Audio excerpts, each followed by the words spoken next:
بے شک سب سے بری آواز گدھے کی آواز ہے۔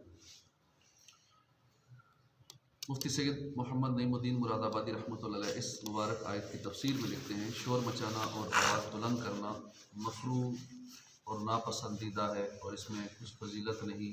گدھے کی آواز باوجود بلند ہونے کے مکروہ ہے، یعنی ناپسندیدہ ہے، اور وحشت انگیز ہے، یعنی نفرت دلانے والی۔ نبی کریم صلی اللہ علیہ وسلم کو نرم آواز سے کلام کرنا پسند تھا اور سخت آواز سے بولنے کو ناپسند رکھتے تھے۔ حضرت علامہ اسماعیل حقی رحمۃ اللہ علیہ لکھتے ہیں، جب لوگ آپس میں گفتگو کریں تو ان میں سب سے زیادہ بری اور وحشت ناک یعنی نفرت دلانے والی آواز اس کی ہے جو گدھے کی طرح اونچی آواز سے بولتا ہے۔ مشرکین عرب اونچا بولنے کو فخر سمجھتے تھے، اس آیت میں ان کے اس فخریہ طریقے کا رد فرمایا گیا ہے۔ گدھے کی آواز کا تذکرہ ہو رہا ہے تو اس بارے میں ایک معلوماتی روایت پیش کی جاتی ہے۔ فرمان مصطفیٰ صلی اللہ علیہ وسلم، جب تم مرغ کی آواز سنو تو اللہ پاک سے فضل کی دعا کرو کیونکہ وہ فرشتے کو دیکھتا ہے، اور جب تم گدھے کا رینگنا یعنی گدھے کا بولنا سنو تو شیطان سے اللہ کی پناہ مانگو کیونکہ وہ شیطان کو دیکھتا ہے۔ مثلا یوں کہیے، اعوذ باللہ من الشیطان الرجیم۔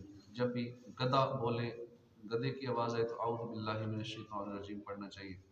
حضرت علامہ اسماعیل حقی رحمۃ اللہ علیہ اوپر بیان کی ہوئی آیت مبارکہ کے تعلق سے مزید لکھتے ہیں، اس سے چھینک کا مسئلہ بھی واضح ہو گیا کہ زور سے چھینکنا مکروہ ہے، اس لیے حکم ہے کہ جتنا ممکن ہو آہستہ آواز سے چھینکنے کی کوشش کرے۔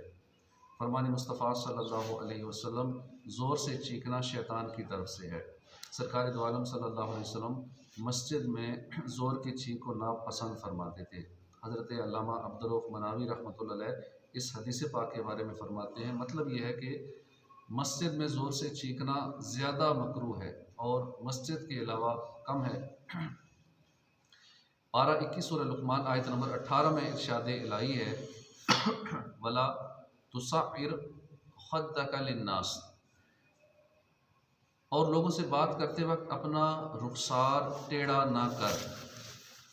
اس آیت کی تفسیر میں لکھا ہے کہ جب آدمی بات کرے تو انہیں حقیر جان کر، یعنی جس سے بات کر رہے ہیں اس کو حقیر سمجھ کے ان کی طرف سے رخ پھیرنا جیسا متکبرین مغروروں کا طریقہ ہے اختیار نہ کرنا۔ غنی و فقیر یعنی امیر و غریب سب کے ساتھ عاجزی سے پیش آنا۔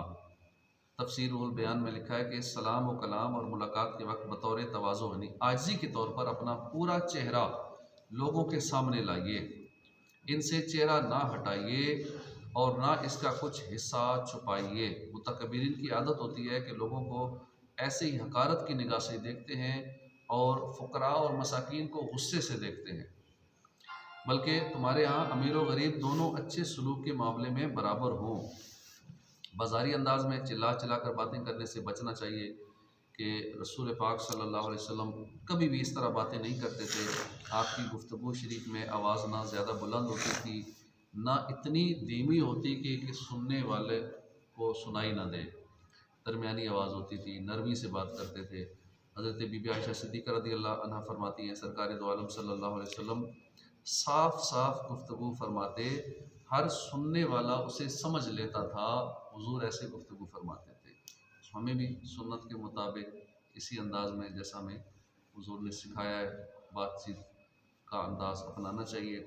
اللہ پاک عمل کی توفیق عطا فرمائے۔ الحمدللہ رب العالمین۔